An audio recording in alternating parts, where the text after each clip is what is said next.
Gaywyck by Vincent Verga. Publisher Allison Books, Los Angeles, New York. Narrator Eric Aust. At midnight, on the 27th of October, 1869, Mary Rose became unduly anxious and profoundly agitated about the impending birth. A fierce storm had risen outdoors. The wind, encouraged by the turbulently hissing sea, moaned brutishly, slammed against the house, and rattled the windows through closed shutters. She awoke screaming. The wind, she said, was sucking the baby from her womb. The doctor was called, a sedative administered. Drugged, she slipped past her dozing aunt and sleepy nurse. Through the window of their office, Cormac and his assistant saw her white form stagger over the rise and descend to the sea. Bounding down the lawn to the rain-swept slope, the husband jumped to the flooded beach below and tore her unconscious from the roaring, battling sea. Within an hour, after an excruciating breech delivery, a 5-pound boy was born. He was named Cormac Danough Gaylord. 10 minutes later, the doctor's shout, "There's another one coming!" electrified the household. A second boy, 3 pounds, 5 ounces, was born. He was named Danough Cormac Gaylord. Mary Rose regained consciousness immediately. When told she delivered twins, she laughed crazedly and shouted for her husband. "I hope you're pleased," she said to him. "Do for your pleasure." He remained silent. Thanking the doctor, he withdrew from the room. She demanded the boys be placed at her side. The smaller Danough caused concern, but the doctor assured her he was perfectly healthy, neither premature nor sickly, in spite of his tinier frame. Often with twins, he explained, one draws more nourishment in the womb. Often one is larger. Often one is heavier. Nevertheless, she fretted. She demanded a specialist from New York. She raged that the infant Cormac should have bullied his brother even before birth. She raved hysterically until a stronger sedative induced sleep and allowed the doctor to attend her ripped and bruised body. To his astonishment, within 2 hours she awoke, screaming for her sons, who had to be nursed before she would rest quietly. Then she slept for 21 hours. When she awoke, Father Collins was at her side. She seemed calm, relieved. The household prepared to celebrate the birth of the twin boys. From their first to their 5th year, the boys were confined to the grounds of the country estate and were always in their mother's presence. The house in Gramercy Park was dark, except for the rooms occupied by Cormac Gaylord Sr. When in town for business, an arrangement that occurred more and more frequently, and for more extended periods. He began appearing at the opera without her, accompanied by Father Collins or whatever young protege he happened to be training at the time. Everyone commented on what a faithful and understanding husband he was, for one so handsome and still so young. He gave Mary Rose everything she required, never balking on grounds of expense or practicality. One of the most eminent pediatricians, a specialist in twins, stayed at Gaywyck for the first precarious year, when children are most perishable. Cormac offered him an annuity equal to the value of his thriving practice, a laboratory and library in the now deserted cottage, and a private railroad carriage to carry the more tenacious parents who insisted on keeping appointments with him. The Vermeer room adjacent to Mary Rose's bedroom was converted into a perfectly appointed nursery, and the rooms opposite into quarters for the nurses, the nanny, and the nursery maids, one for each baby.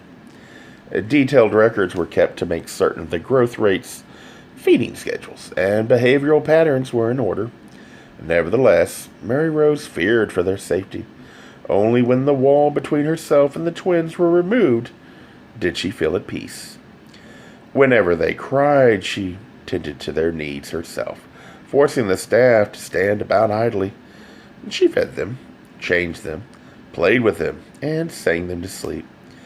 She preferred them in her own bed, rather than in their ornate cribs. She walked with them when they howled, often through the night as one woke the other, so that both would have to be held and soothed. She dressed them for guests and undressed them for bed. She even took over the preparation of their food when she was forced to concede she was not producing enough milk. A wet nurse was forbidden. She would sit for hours watching them sleep, humming endlessly, softly, as if pausing would snap the thread of their dreams. Regularly, during dinner with her husband when he was at Gaywyck, if the sound of crying reached her ears, she would rise from the table, frequently not returning.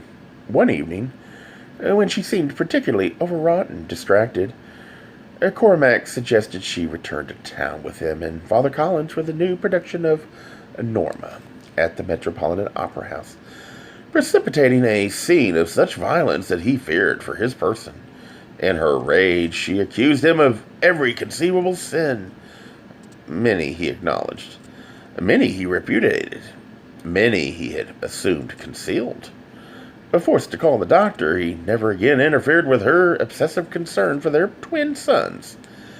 He returned to Gramercy Park, hoping the current phase of her maternity would end. Growth has always changed things. Only Mary Rose's all-pervasive involvement with her children remained the same. The boys grew. Cormac first, Danough following Cormac, remained the larger for the first year. Then Danough equaled him in height and weight, but the older retained the lead in all things.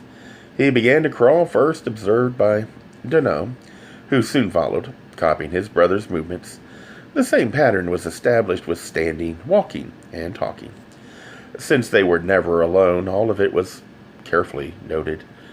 By the middle of their second year, they had a personal language of expressions, gestures, and sounds so impenetrable that a tutor was hired to help straighten the phrases and untangle the syntax. Julian Danvers, a quiet gentleman, religious and infinitely patient, was of medium height and slight frame, with thin, long brown hair, brown eyes, and a waxen complexion. He had studied most of his life to become a Jesuit, but realizing before his final vows that it was not God's will, he was recommended to the concerned Mary Rose by Father Collins. At their first meeting, the young man and the ancient's parent got on very well. She was favorably impressed with the quality of his education and felt his disciplined presence would be a good influence on her sons. He was touched by her devotion to her children. When she offered him the position, he accepted. From that day, he never left the Gaylord employ, spending most of his time with the children. He also saw a good deal of the mother, developing a rapport that gave him a mastery over her temper and inexplicable mood shifts. This made him invaluable to Cormac Sr. The twins' second birthday marked a turning point. She allowed the nanny more responsibility in the day-to-day caring for the boys. She invited people to the house. Gaywyck was again vibrant with social activity. It was as if by living for 2 years, they convinced her of their ability to survive. Also, she had detected, during their infancy, what she considered a talisman, though the doctor assured her it was not uncommon in twins. One child was a mirror image of the other. She discovered a birthmark under Cormac's left arm, in line with his left nipple. Danough had an identical one on his right side. Cormac's left eye was slightly larger than his right. Danough's right eye was the larger. The hair whorl at the top of each child's head was exact, except Cormac's grew counterclockwise. And at a very early age, Danough preferred his right hand, while Cormac favored his left. Thrilled, Mary Rose took comfort in displaying this sign from God. Greatness lay dormant in her sons. She celebrated their second birthday as a personal victory. God wants such perfect creatures as angels in heaven. I forbade it. Now they're two, and each has two for himself and for the other. Jesus loves them. Mary Rose requested her friends to visit ostensibly to renew acquaintance, but in truth to display her prodigies. Eager mothers arrived, carrying their children. They seldom returned. Cormac was a rough little boy who instigated games that inevitably led to scraped knees and bloody noses. Boys will be boys, Father Collins offered in supplication. But the mothers were not soothed. Soon, most of the visitors were single women or married women without children, who often stayed a month at a time. The house was filled with laughter. The musicians were reinstated. Cormac Sr. returned for extended periods, pleased that matters were under control. From their earliest days, when they slept together on their mother's breast, and the nights when they slept side by side, each suckling the other's thumb, they were inseparable. When asked how she could tell one from the other, Mary Rose smiled sagely and answered, "A mother knows such things." Mr. Danvers, however, lacking a mother's powers, admitted difficulty. He was instructing them in 4 languages, the major opera tongues, and often became convinced the same boy was doing the responding or asking the questions. No matter how intensely he concentrated, they succeeded in confounding him. How severe can one be with a 3-year-old tot? He asked himself, answering, "Not very." Since the lessons were given outdoors, they moved about or simply answered to the other's name at a strategic moment, always sensing those moments of doubt. Also, he discovered they were ambidextrous, a fact he never disclosed to their mother. His idea for the gold rings expressed just how well he understood his mistress's mind, knowing she would reject anything that disrupted her plans to make them reflections, one of the other. He acted accordingly. As he expected, she did not object. She was, in fact, delighted. Cormac was given a gold ring for his left pinky finger. Danough was given one for his right. For their mother, the duplication was complete. For the tutor, the exasperation was no more. At about this time, the first of a series of young men was hired by Cormac Gaylord to oversee his sons' physical development and to guard them when they frolicked in the sea. A jetty was constructed of huge rocks.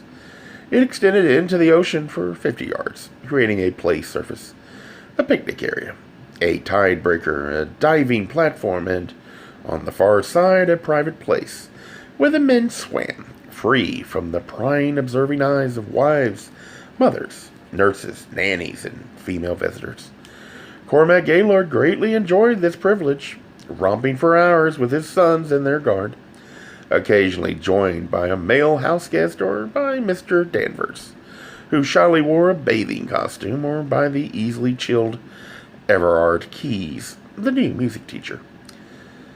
"Don't you think it's a tad early to start with a piano in theory, my dear?" "Early? It's never early." Everard Keyes, an amateur scientist and concert pianist of moderate reputation, with a temper remarkably easy and indolent, had retired from the stage, unable to bear the strain of a professional career. Essentially, a private person, he could not maintain his equilibrium in the public arena. Meeting Gaylord at the opera, introduced by a mutual friend, he mentioned his awakening interest in teaching. "But not just piano, sir. Music theory and compositions as well."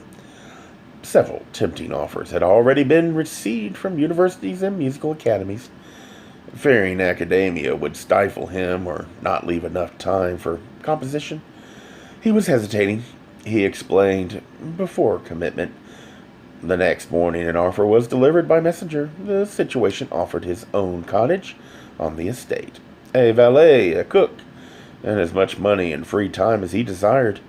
He returned a positive reply. In that way he joined the others at Gaywyck. Though Mr. Denver's opposite in every physical characteristic, being corpulent and fair with a ruddy complexion, and in every spiritual one, being a confirmed atheist, Keyes and the resident tutor liked each other immediately, uncovering similar opinions and interests, including their theories of education and their shared passion for guidebooks as manuals of sensibility. Both treasured copies of Murray's Handbook in Spain, 1845, by Richard Ford, as the masterpiece of the genre, and they laughed uproariously over Haraborough's Iceland and his section concerning owls in Iceland, which they quoted simultaneously in its entirety. There are no owls of any kind on the whole island. Keyes decided he must take his meals at the main house, and soon moved into quarters there. He instigated the use of surnames between himself and the tutor, a European style quickly adopted by the entire household, except for a brief period when the boys referred to them as Tweedledum and Tweedledee. In the beginning, the boys were pleased with their music teacher and much impressed by his mastery of the keyboard. They brought their enthusiasm to Denver's and attempted a different language each day during their sessions together. And then, for a time, Danough rebelled. Everyone agreed the root cause was Mary Rose's fascinations with the musician. She never ceased remarking to the boys that Keyes was the best thing their father had ever bought. Danough shouted his hatred for French, German, and Italian. He hated Keyes and Chopin and Schubert. During this period, he was constantly disciplined for recalcitrant behavior, such as lopping the blossoms of his mother's beloved tulips, or breaking Denver's glasses, or burning Keyes' music, or most outrageously urinating from the second-story balcony onto his teachers. Gossiping below, he never attempted to hide himself. He was not a sneak.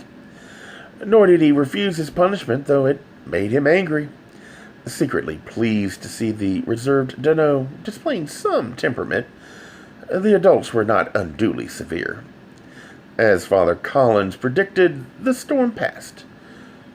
Their 6th birthday was celebrated at Gramercy Park, setting a precedent that was not broken until Mary Rose became too ill to journey from Gaywyck.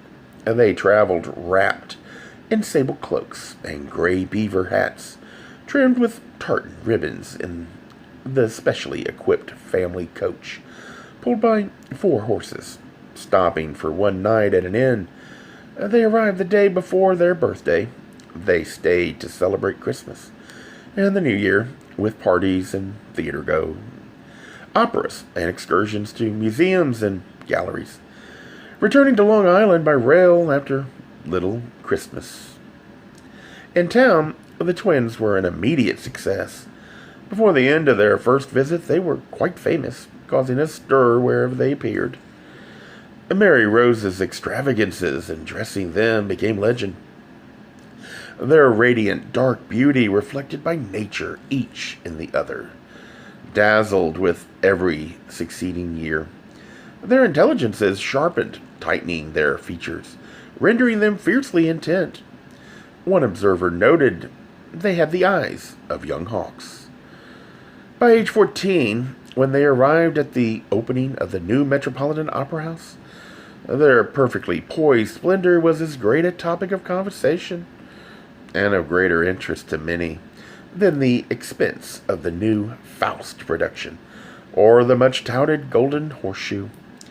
For Father Collins, that night was unforgettable. He experienced the exhilarating sensation of being among the inheritors of the earth and the old traditions at their shining hour.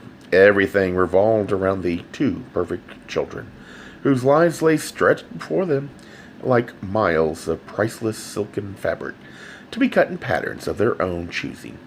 He often remembered that night when he talked of the strange and wondrous ways in which the Lord works his relentless will.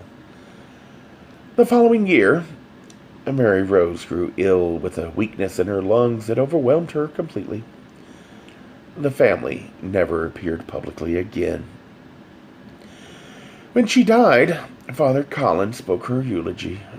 A few years later, he spoke over the graves of her husband and elder son. In 1887, they perished in a fire. Young Cormac died trying to save his father.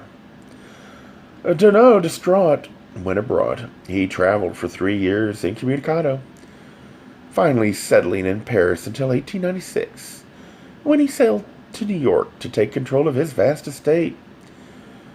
The grief-struck boy returned a formidable, intense private man.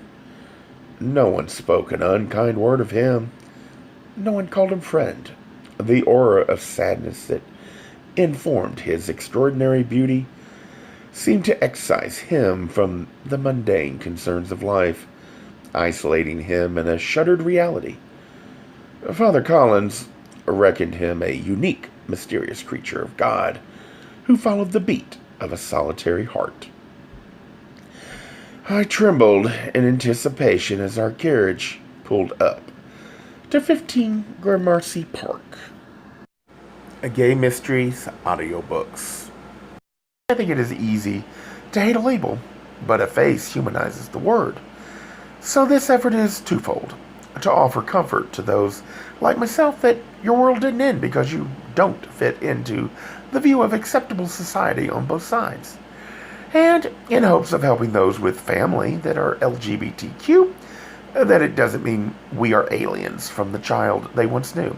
Reassure them so they can maybe be supportive at the same time, being true to their values.